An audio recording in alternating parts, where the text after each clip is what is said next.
Very, very intense discussion, obviously, but it's something we've been about since August of 2012. This case that Oklahoma initiated at that time is now being litigated and argued there before the U.S. Supreme Court. And so it's a very important historical event. It goes to the heart of the Affordable Care Act and whether 37 states' decision, the policy decision they made not to set up an exchange, which means that the subsidies can't be issued in those states, but nor can the penalties be assessed against businesses in those 37 states. Is it going to be respected and upheld? It was purposeful because Congress wanted the states to set up these exchanges, and Congress can only lead states to do that through money. I mean, they can't require the states to do that because that violates the Constitution in different ways. It's called a commandeering claim. So when they want states to act a particular way in highway funding or in education or Medicaid or whatever, they always use money to entice the states to take those kinds of steps. And so they did that here. They said they wanted the states to set up state exchanges, and so for that to occur, they wanted to offer the subsidies. And when 37 states said no, the president had a problem.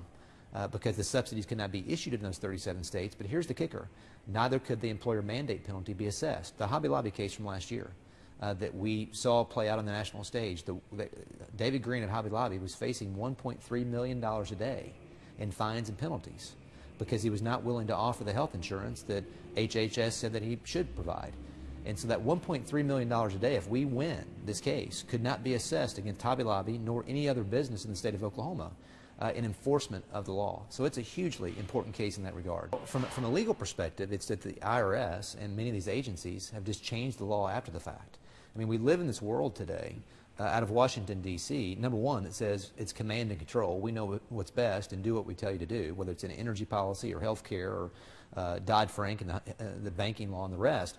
But even more troubling, beyond the command and control approach, is this approach by agencies to say, we're going to improve upon a statute. We're going to change a statute after the fact. And that's happened multiple times with the Affordable Care Act. The president had hard and fast deadlines in the law that were supposed to be enforced and implemented at a particular time, and he just changed the law unilaterally through executive action. And that's not the way our system works. So legally, that's the concern we have, is that the IRS is only empowered to do that which Congress said they could do.